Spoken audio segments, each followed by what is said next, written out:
Hello student, good morning. आप सभी का एक बार फिर से ऑनलाइन क्लासेज में स्वागत है। हम सांद्रता के बारे में अध्ययन कर रहे थे। लास्ट वीडियो तक हमने जो अपनी विभिन्न प्रकार की सांद्रताएं, जिनमें से द्रव्यमान प्रतिशत, आयतन प्रतिशत, द्रव्यमान आयतन प्रतिशत, उसके अलावा पीपीएम, इनका अध्ययन कर लिया था। अब हम एक नई प्रकार की सांद्रता जो होती है अपनी मोल भिन्न, नंबर 5 प्रकार की सांद्रता है मोल भिन्न या मोल फ्रैक्शन, इसके बारे में अध्ययन करेंगे। ठीक है, सबसे पहले हम ये जानें कि मोल भिन्न होती क्या है, उससे पहले हम ये जानें भिन्न क्या होती है। ठीक है, देखो, जो राशि अंश व हर के रूप में लिखी जाए, जैसे मान लो मैंने लिख दिया 4/5, तो इन्हें हम कहते हैं भिन्न। जैसे यदि मान लो आपका कोई एग्ज़ाम हुआ, ठीक है, और मान लो वो 10 नंबर का एग्ज़ाम था और आपने मान लो 9 अंक प्राप्त किए हैं, तो हम उसे लिखते हैं 9 अंक। इसका मतलब क्या है, 10 तो अपना क्या है, कुल है, और 9 अंक क्या है जो हमने प्राप्त किए हैं। ठीक है, ऐसा ही है। ठीक, तो मोल भिन्न भी सेम ऐसा ही है। किसी भी अवयव का मोल भिन्न हमें निकालना होगा तो देखो, जैसे ये 9/10 क्या है, 9/10 जो हमने अंक प्राप्त किए 9, वो बटे कुल अंक कितने हैं 10, उन दोनों का अनुपात को हमने कैसे लिखा, 9/10 के रूप में लिखा। ठीक है, तो मोल भिन्न को भी हम ऐसे लिखेंगे कि किसी भी अवयव के मोल भिन्न होंगे वो क्या होंगे, नीचे तो बटे में आ जाएंगे कुल मोलों की संख्या और ऊपर आ जाएगी उसी अवयव के मोलों की संख्या। ठीक है, तो देखो क्या है, सबसे पहले हम मोल भिन्न की परिभाषा लिखें तो ये क्या होती है, किसी भी अवयव के मोलों की संख्या, किसी भी अवयव के मोलों की संख्या तथा कुल मोलों की संख्या, किसी भी अवयव के मोलों की संख्या तथा कुल मोलों की संख्या का अनुपात मोल भिन्न कहलाता है, ठीक है, यानी विलयन में उपस्थित किसी भी अवयव के मोलों की संख्या और कुल मोलों की संख्या, यानी जैसे मान लो हम ये कहते हैं विलय के मोल भिन्न ज्ञात करने, तो क्या कहेंगे हम, विलय के मोलों की संख्या और कुल मोलों की संख्या का अनुपात। कुल मोल हो जाते हैं, विलयन के मोलों की संख्या हो जाती है। ठीक, तो देखो क्या है, यदि मान लो हम ये कहें विलय के मोल भिन्न क्या होंगे, विलय के मोल भिन्न क्या होंगे, ठीक, तो ये क्या होंगे, नीचे तो क्या आ जाएंगे कुल मोल का मतलब होता है अपना विलयन के मोल, ठीक है। ऊपर किसके मोल आ जाएंगे, विलय के मोल, किसके मोल आ जाएंगे, विलय के मोल। ठीक है, अब यदि मान लो हमें विलायक के मोल भिन्न ज्ञात करने हो, विलायक के मोल भिन्न हमें ज्ञात करने हो, तो वो क्या होगा, विलायक के मोल और कुल मोलों की संख्या का अनुपात। तो ऊपर तो हम क्या रखेंगे, विलायक के मोल, किसके मोल, विलायक के मोल बटे कुल मोल कह दें या विलयन के मोल कह दें। ठीक है, हमने अब देखो एक चीज़ ये है कि हमने ये मान ली, क्या माना, कि विलय के मोल भिन्न हमने मान लिया x1 है, क्या है, x1 है, हमारी इच्छा है हम चाहे कुछ भी माने, और विलायक के मोल भिन्न हमने मान लिया x2 है। ठीक है, और हमने साथ साथ ये मान लिया विलय के मोल n1 है और विलायक के मोल n2 है। ठीक, हमने क्या क्या चीज़ें मानी है, हमने ये मानी है कि विलय के मोल भिन्न x1 है, विलायक के मोल भिन्न x2 है, ठीक है, तथा विलय के मोल n1, विलायक के मोल n2 है। तो देखो विलयन के मोल क्या हो गए, अपना जो विलयन होता है वो क्या होता है, विलय प्लस विलायक होता है। यानी मान लो अपने पास में 5 ग्राम विलय है और 80 ग्राम विलायक है, तो विलयन अपना कितना हो जाता है, 85 ग्राम। क्या हो जाता है, 85 ग्राम। हम ये मानते हैं कि मान लो ये आदर्श विलयन है तो 85 ग्राम हो गया। हम बाद में पढ़ेंगे 12th क्लास में कि यदि विलयन अनादर्श होगा उस स्थिति में ये 85 से कम या ज़्यादा हो सकता है। हम जर्नल बात कर रहे हैं, विलय और विलायक दोनों मिलाकर विलयन बना रहे हैं, तो उस स्थिति में विलय के मोल भिन्न और विलायक के मोल भिन्न दोनों के, विलय के मोल और विलायक के मोल, विलय और विलायक दोनों के मोल विलयन के मोलों की संख्या के बराबर होंगे। यानी विलयन के मोल कितने हो जाएंगे, n1 प्लस में n2, ठीक उसी प्रकार से यहाँ भी कुल मोल या विलयन के मोल हो जाएंगे N1 प्लस में N2। ठीक है, तो देखना क्या आ गया अपने पास में, यदि हमने ये मान लिया कि विलयन के मोल भिन्न, ये मान लिया कि विलयन के मोल भिन्न x है, तो ये x होगा क्या, x1 प्लस में x2, यानी विलय के मोल भिन्न और विलायक के मोल भिन्न दोनों का योग क्या होगा अपना, विलयन के मोल भिन्न होंगे। ठीक है, तो x बराबर क्या हो गया अपना, x1 का मान रखो, x1 क्या है n1 बटे में n1 प्लस में n2। ठीक है, साथ में जोड़ दो x2 का मान रखो n2 बटे में n1 प्लस में n2। ठीक, यहाँ देखो इस समीकरण को हम हल करें तो n1 प्लस में n2 इसका लघुत्तम आ गया। ठीक, यहाँ बटे में n1 प्लस n2 है इसलिए ऊपर का आ गया n1 प्लस में, ये भी क्या आ गया n2, तो x बराबर क्या आ गया n1 प्लस n2 बटे n1 प्लस में n2, ये आपस में कट गए तो इसका मान कितना आ गया 1। यानी हम ये कह सकते हैं क्या, x बराबर कितना आया है 1, और x बराबर वास्तव में क्या था, x बराबर क्या था x1 प्लस में x2, तो क्या हम ये नहीं कह सकते x1 प्लस में x2 बराबर क्या है 1। ठीक है, क्या हो x का मान, विलयन के मोल भिन्न का मान कितना आया यहाँ से 1, यानी x बराबर कितना है 1। वास्तव में जो x था वो विलयन के मोल भिन्न था, उसका मान विलय और विलायक दोनों के मोल भिन्न x1 प्लस x2 के योग के बराबर था। ठीक, अच्छा x1 प्लस में x2 x के बराबर है और x खुद किसके बराबर है 1 के बराबर, तो हम ये कह सकते हैं x1 प्लस में x2 बराबर क्या आ गया 1। हम ऐसे भी कह सकते हैं 1 में से यदि मान लो हमने x2 निकाल दिया तो कितने आ गए x1। ठीक उसी प्रकार से हमने 1 में से x1 घटा दिया तो ये कितने आ गए x2। ठीक है, ये बात सेम वैसे ही है जैसे मान लो हम ये मान लें कि भाई मान लो 7 बराबर होते हैं 5 प्लस 2। ठीक, तो क्या हम 2 को ये नहीं लिख सकते 7 माइनस 5, या 5 को हम ये नहीं लिख सकते 7 माइनस 2। सेम वैसे ये है x बराबर क्या था x1 प्लस में x2, तो हम ये जो x2 है उसे हम ये भी तो लिख सकते हैं x माइनस x1, या x1 को हम ये लिख सकते हैं x माइनस x2। ठीक है, तो ये सेम बात वहाँ भी है यही। ठीक है, यानी हम ये कह दें अब x1 प्लस में x2 जो विलय और विलायक दोनों के मूल भिन्न थे उनका योग हमेशा कितना आता है 1 के बराबर आता है। किसके बराबर आता है 1 के बराबर।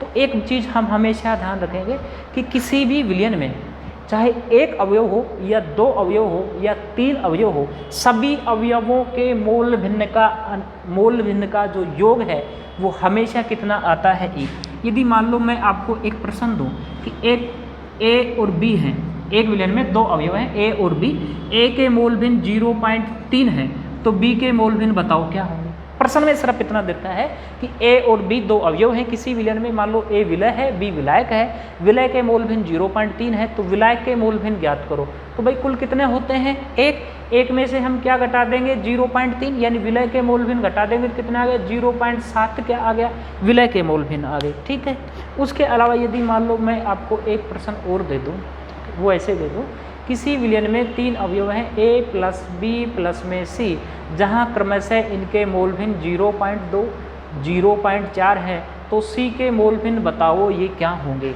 ठीक है, एक चीज़ का हम ध्यान रखेंगे कि विलयन बनता है ना अपना, वो बनता है किससे, विलय से, और साथ में किससे बनता है विलायक से। ठीक, यदि कोई आपसे ये कहे कि भाई कितने विलायक होंगे, कितने प्रकार के विलय हो सकता है और कितने प्रकार के विलायक हो सकते हैं, तो हम एक चीज़ का ध्यान रखेंगे, जो चीज़ अधिक मात्रा में है या घुलने का काम करे वो तो विलायक है, जबकि विलय है ना जो खुद घुलता है और कम मात्रा में होता है। विलय एक से अधिक हो सकता है। जैसे मान लो आपके पास में हमने ये मिला दिया, नमक को पानी में घोल दिया, तो अपना विलायक तो क्या आ गया पानी, नमक क्या आ गया विलय, विलायक तो क्या आ गया पानी और विलय क्या आ गया नमक। उसके अलावा हमने क्या कि नमक के साथ में हमने चीनी भी डाल दिया, नमक के साथ में हमने नींबू की 2-4 बूंद भी डाल दी, तो ये नींबू चीनी नमक ये तीनों मिला के ये तो क्या हो गए विलय, और जो अपना विलायक है वो क्या हो गया पानी। यानी विलयन में 2 से अधिक प्रकार के अवयव हो सकते हैं, लेकिन हाँ उनमें एक विलायक होगा और बचे कुचे सभी, चाहे 1 बचा हो, चाहे 2 बचे हो, चाहे 3 बचे हो, वो सभी क्या होंगे विलय होंगे। ठीक है, तो ये प्रश्न हमने कर लिया। ठीक, अच्छा अब देखो क्या है, जो प्रश्न पूछे गए हैं। अपना 11th लेवल में तो सिर्फ इतना है कि भाई हमें ये परिभाषा ध्यान हो, लेकिन हाँ जैसे PMT वगैरह का एग्जाम हो उनमें 1-2 प्रश्न पूछे गए हैं मोल भिन्न के। मैं पहले प्रश्न लिखता हूँ, फिर मैं आपको हल करना बताऊँगा वो कैसे करते हैं।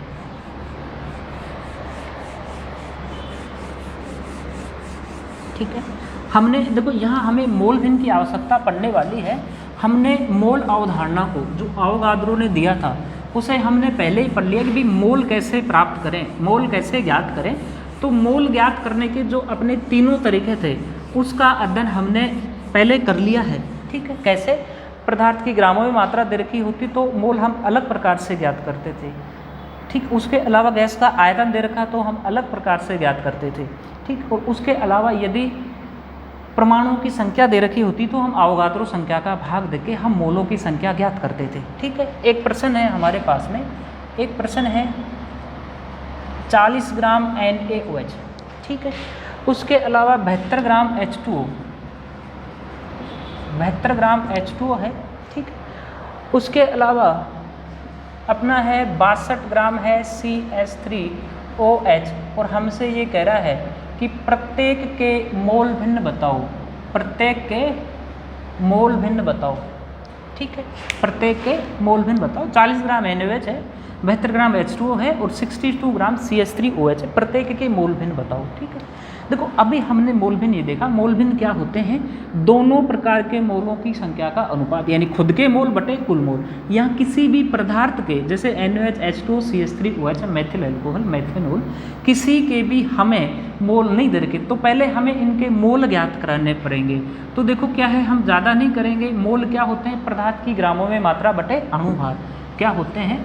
ग्राम में मात्रा बटे अणुभार।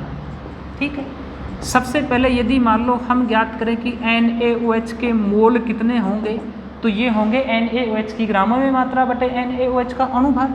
तो NaOH की ग्रामों में मात्रा 40 है बटे NaOH का अणुभार भी होता है 40 ग्राम प्रति मोल। ठीक, तो देखो क्या, मैं पहले इन सब का अणुभार लिख देता हूँ। ठीक है, देखो सोडियम का होता है 23।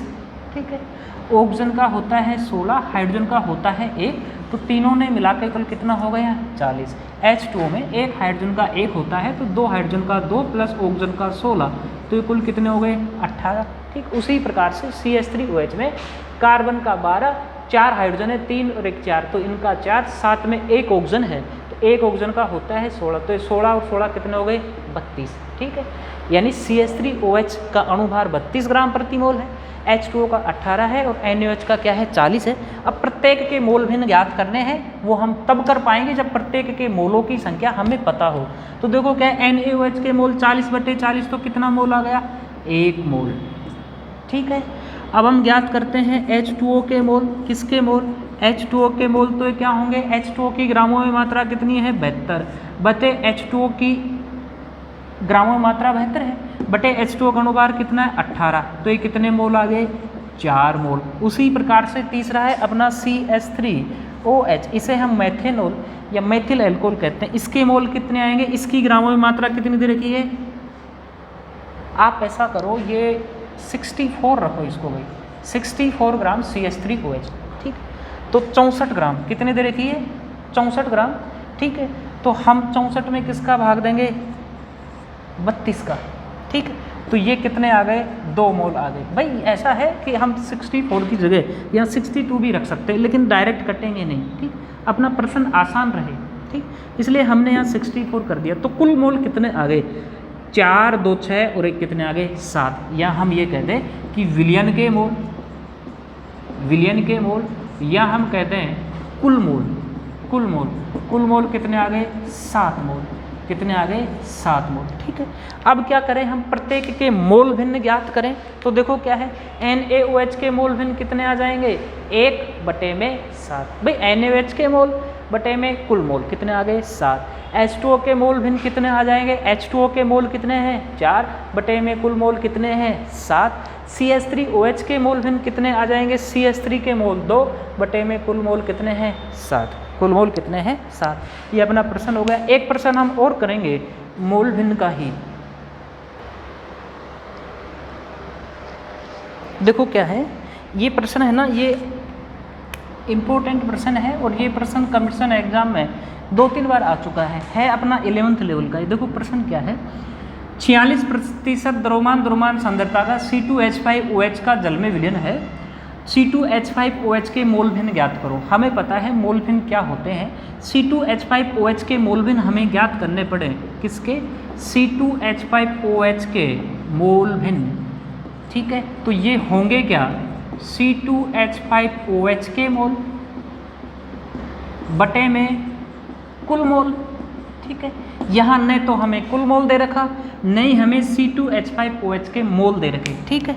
तो देखो क्या है, हम मोल ज्ञात करें, पहले कैसे ज्ञात करेंगे देखना क्या है। सबसे पहले हमें ये बताओ 46% द्रव्यमान वेट बाय वेट परसेंटेज का मतलब क्या ये होता है कि इसमें 46 ग्राम तो क्या है, विलय है। विलय अपना क्या है, C2H5OH यानी क्या है, एथिल एल्कोहल या एथेनॉल, ठीक।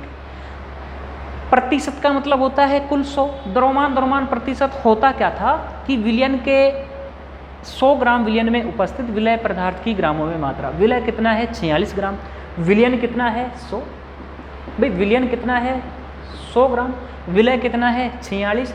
तो अपना भाई विलायक कितना आ गया, विलायक आ गए अपना 100 में से कितना कम कर दिया हमने, 46 कम कर दिया। तो ये कितने आ गए, 54 ग्राम, कितना आ गया 54 ग्राम। और विलायक क्या है, जल में विलयन है, तो यानी ये क्या है, जल, यानी H2O कितना है 54 ग्राम, H2O कितना है 54 ग्राम, C2H5OH कितना है 46 ग्राम, ठीक है। अब हम मोल ज्ञात कर सकते हैं, देखो कैसे, यदि अब हम मोल निकालें किसके, सबसे पहले C2H5OH के मोल, ये हो जाएंगे C2H5OH की ग्रामों में मात्रा कितनी है 46 बटे C2H5OH का अणुभार, एक कार्बन का 12, 2 का कितना हो गया 24, हाइड्रोजन 5 और एक कितने हैं 6, तो 6, ऑक्सीजन का होता है 16, ठीक है। 24 में 6 जोड़े 30 और 16 कितने हो गए 46, यानी C2H5OH का अणुभार जो मोलिकुलर वेट है वो भी कितना आ रहा है 46 ग्राम प्रति मोल। C2H5 की ग्रामों में मात्रा 46 है, तो 46 बटे 46 ये तो कितना आ गया 1 मोल, ठीक है।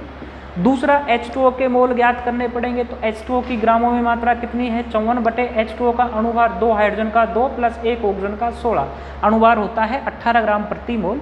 तो यह हम क्या रखेंगे 18, तो H2O के मोल कितने आ गए 3 मोल, कितने मोल आ गए 3, यानी 46% द्रव्यमान सांद्रता का जो विलयन है C2H5OH का, उसमें 1 मोल C2H5OH है, 3 मोल क्या है जल है, ठीक है।